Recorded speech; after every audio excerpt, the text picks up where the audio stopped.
Hello everyone, welcome back to my channel. This is Pramila Yadav. Last class में हमने socialisation के बारे में पढ़ा था, सामाजिकरण के बारे में पढ़ा था। सामाजिकरण है वो बच्चे का किस तरह से होता है, कौन कौन से कारक हैं जो बच्चे के सामाजिकरण को प्रभावित करते हैं, और सामाजिकरण की कौन कौन सी एजेंसी होती हैं, टाइप्स ऑफ सोशलाइजेशन हम लास्ट क्लास में डिस्कस कर चुके हैं। आज अगेन एक इम्पॉर्टेंट टॉपिक है जो सोशलाइजेशन से रिलेटेड ही है, बच्चे के सोशल डेवलपमेंट से रिलेटेड ही है। एक थ्योरी है जिसका नाम है ब्रॉन-फ्रेन-ब्रूनर इकोलॉजिकल थ्योरी। ब्रॉन-फ्रेन-ब्रूनर है एक रशियन साइकोलॉजिस्ट थे जिन्होंने अपनी एक थ्योरी दी है जिसको बायो इकोलॉजिकल थ्योरी कहा गया या फिर इसको इकोलॉजिकल थ्योरी भी कहा गया है। ये दोनों एक ही नाम है, चाहे बायो इकोलॉजिकल थ्योरी कहें चाहे इकोलॉजिकल थ्योरी कहें, सेम ही बात है। इकोलॉजिकल थ्योरी को हम क्या कहते हैं? परिस्थितिक मॉडल ऑफ डेवलपमेंट का पारिस्थितिक तंत्र या फिर इकोलॉजिकल मॉडल थ्योरी। ये किसने दिया था? ब्रॉन-फ्रेन-ब्रूनर ने दिया था। पहला तो क्वेश्चन आपसे यही पूछा जा सकता है कि जो बायो इकोलॉजिकल थ्योरी या फिर इकोलॉजिकल थ्योरी या फिर परिस्थितिक मॉडल विकास का किसने दिया? ये ब्रॉन-फ्रेन-ब्रूनर ने दिया था। ब्रॉन-फ्रेन-ब्रूनर कहते हैं कि बच्चे का जो विकास है, बच्चे का जो डेवलपमेंट है, वो हेरिडिटी और एनवायरनमेंट दोनों से रिलेटेड होता है। मतलब इन्होंने हेरिडिटी और एनवायरनमेंट दोनों को ही इन्होंने इम्पोर्टेंस दी है, ना तो सिर्फ और सिर्फ हेरिडिटी और ना तो सिर्फ और सिर्फ एनवायरनमेंट। इन्होंने कहा है कि आनुवांशिकता और वातावरण हैं वो दोनों ही बच्चे के डेवलपमेंट के लिए इम्पोर्टेंट होते हैं। तो ये चीज़ भी आपको याद रखनी है कि ब्रॉन-फ्रेन-ब्रूनर ने आनुवांशिकता और वातावरण दोनों को इम्पोर्टेंस दी है बच्चे के डेवलपमेंट को लेकर। ये मेनली किसकी बात करते हैं? ये मेनली बात करते हैं सोशल डेवलपमेंट की, सामाजिक विकास की। जैसे हमें नाम से ही समझ में आ रहा है, बायो का मतलब क्या हो गया? हेरिडिटी, आनुवांशिकता हो गया, और इकोलॉजी का मतलब क्या हो गया? आपका वातावरण हो गया। तो इस थ्योरी में दोनों ही चीज़ों इंपॉर्टेंट है, चाहे वो आनुवांशिकता हो चाहे फिर वो वातावरण हो। जो ब्रॉन-फ्रेन-ब्रूनर है, इन्होंने अपनी जो थ्योरी दी उसमें उन्होंने एक मॉडल दिया। जैसे ये मॉडल मैंने आपको बनाया हुआ है, इस मॉडल में उन्होंने 5 लेयर्स की बात की है। दूसरा क्वेश्चन आपसे इंपॉर्टेंट पूछा जा सकता है कि ब्रॉन-फ्रेन-ब्रूनर ने कौन कौन से जो सिस्टम हैं वो अपने मॉडल में दिए हैं। तो सबसे पहला जो सिस्टम आता है वो आता है माइक्रो सिस्टम, फिर आता है मीजो सिस्टम, फिर आता है एक्जो सिस्टम, फिर आता है मैक्रो सिस्टम, एंड देन आता है क्रोनो सिस्टम।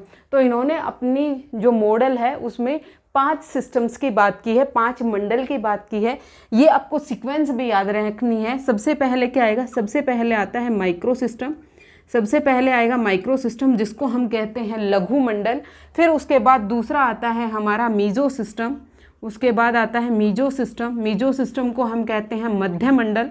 मीजो सिस्टम के बाद आएगा हमारा एक्सो सिस्टम। एक्सो सिस्टम जिसको हम कहते हैं बाह्य मंडल। और फिर आता है हमारा मैक्रो सिस्टम। मैक्रो सिस्टम को हम कहते हैं वृत्त मंडल, मैक्रो सिस्टम। एंड लास्ट में आता है क्रोनो सिस्टम। क्रोनो सिस्टम को हम कहते हैं घटना मंडल। ये 5 सिस्टम हैं। इन पांचों को आपको सीक्वेंस से याद रखना है क्योंकि यहाँ से सीक्वेंस भी पूछी जा सकती है।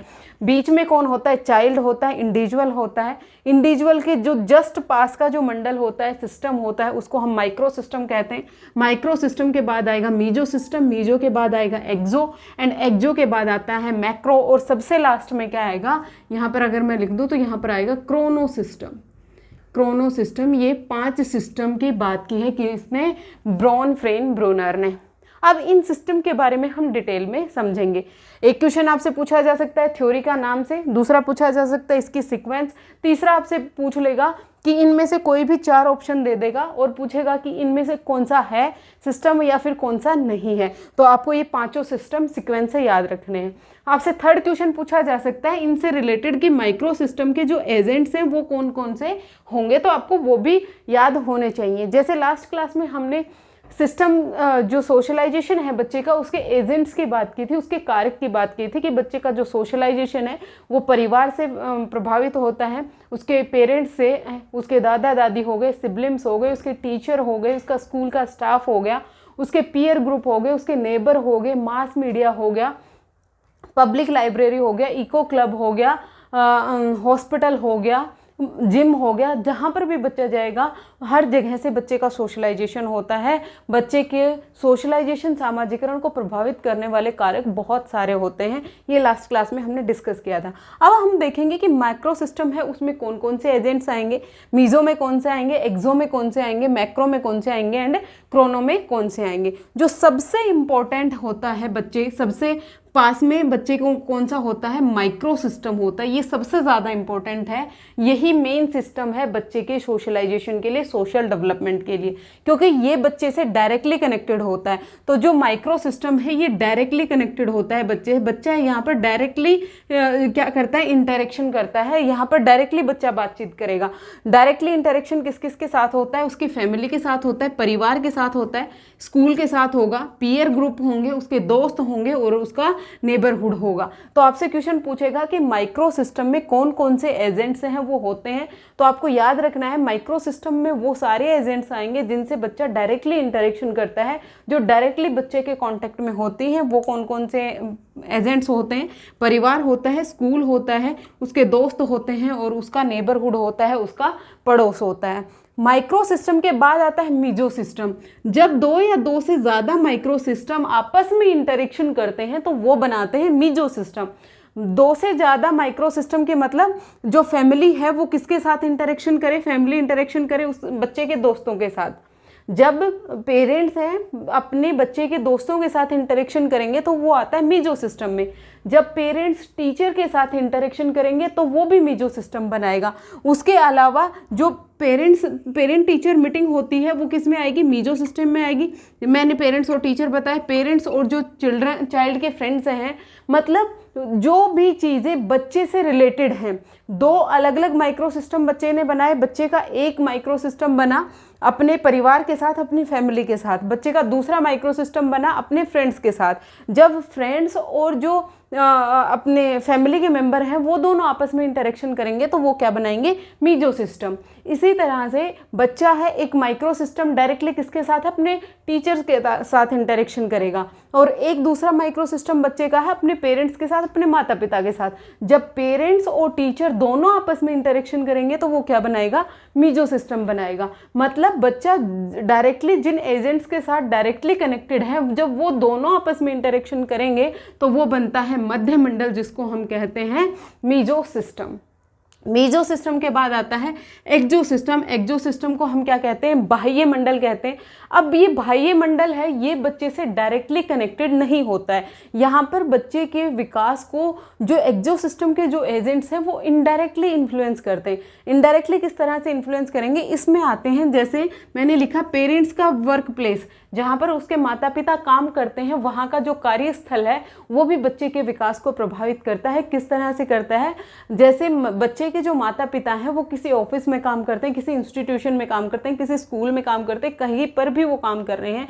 अगर वहाँ का माहौल अच्छा नहीं है, अगर वहाँ का माहौल स्ट्रेसफुल होता है, तो जो पेरेंट्स होते हैं वो वर्क प्लेस का जो स्ट्रेस होता है वो आकर बच्चों को परेशान करते हैं, बच्चों के ऊपर उनका गुस्सा निकलता है।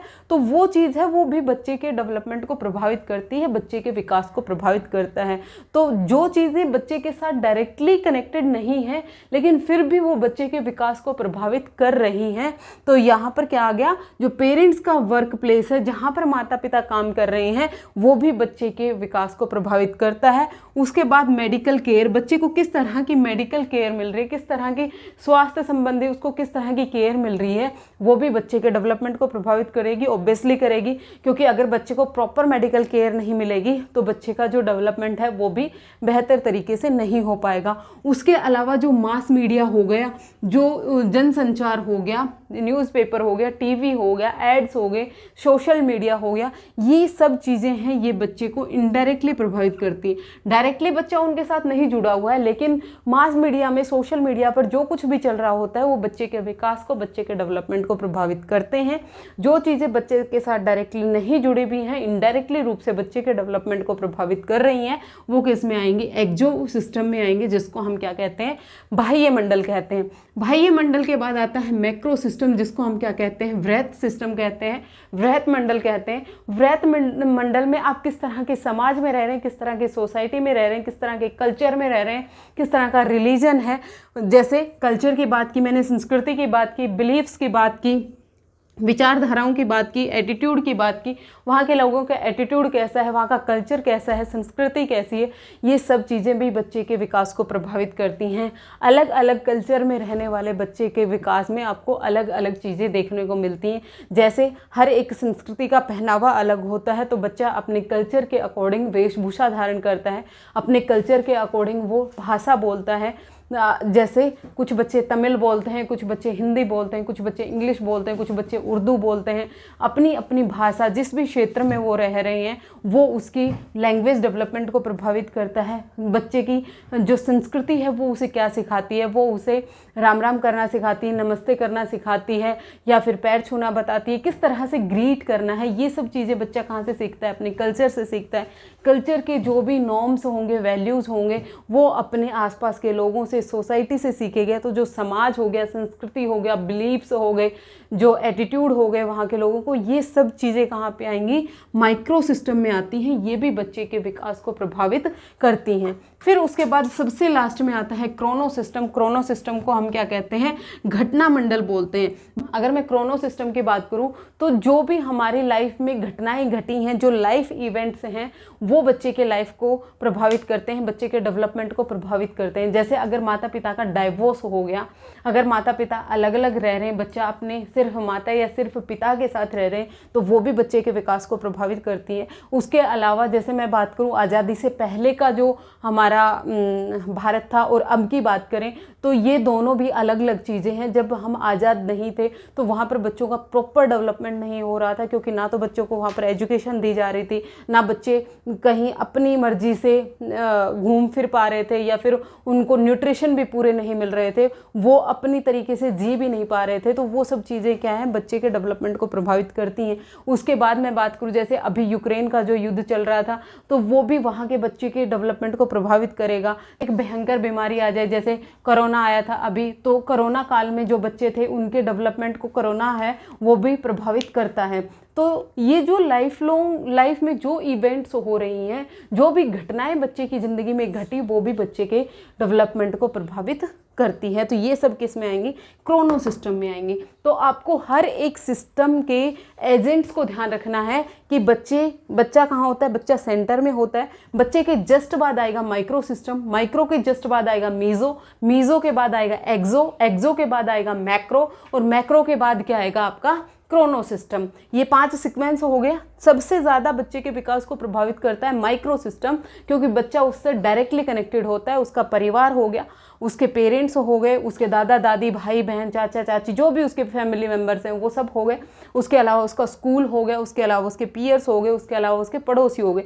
जिन भी लोगों के साथ बच्चा डायरेक्टली इंटरेक्शन करता है वो बच्चे के विकास को सबसे ज़्यादा प्रभावित करते हैं। फिर उसके बाद जाएगा मीज़ो में, जहाँ पर 2 माइक्रो सिस्टम आपस में इंटरेक्शन करेंगे। वहाँ पर जैसे बच्चे के पेरेंट्स हैं वो बच्चे के फ्रेंड्स के साथ इंटरेक्शन करेंगे, बच्चे के जो पेरेंट हैं वो बच्चे के टीचर्स के साथ इंटरेक्शन करेंगे, जो पेरेंट्स हैं वो बच्चे के डॉक्टर के साथ इंटरेक्शन करेंगे। मतलब बच्चा जिन डायरेक्टली 2 एजेंट्स का साथ कनेक्टेड है, उन दोनों एजेंट्स का जब आपस में इंटरेक्शन होगा तो वो किस में जाएगा, वो मीजो सिस्टम में जाएगा, मध्य मंडल में जाएगा। फिर उसके बाद एक्सो सिस्टम की बात करूँ, एक्सो सिस्टम है वो बच्चे की डायरेक्टली इन्फ्लुएंस नहीं करता है, बच्चा उनसे डायरेक्टली रिलेटेड नहीं होता है, लेकिन फिर भी वो चीज़ें हैं बच्चे के विकास को प्रभावित करती हैं।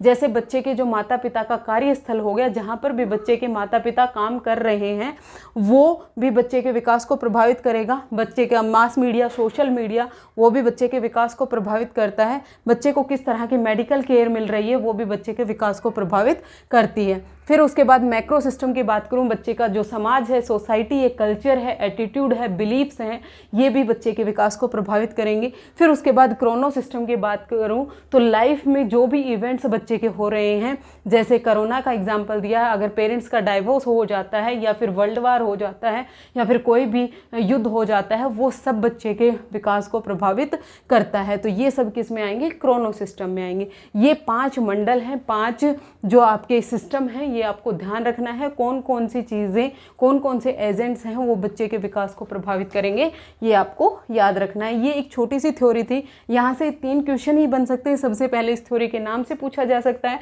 कि बायो इकोलॉजिकल थ्योरी या फिर इकोलॉजिकल थ्योरी या पारिस्थितिक मॉडल विकास का किसने दिया, ये ब्रोनर ने दिया। उसके बाद आपको सीक्वेंस याद रखना है और उसके बाद इसके एजेंट्स आपको ध्यान होने चाहिए। होपफुली आपको इकोलॉजिकल थ्योरी है ये क्लियर हो गई होगी। अगर आपको कोई भी डाउट रहता है तो आप मुझे कमेंट सेक्शन में पूछ सकते हैं। आज के लिए इतना ही, मिलते हैं नेक्स्ट क्लास में फिर से। Thank you very much.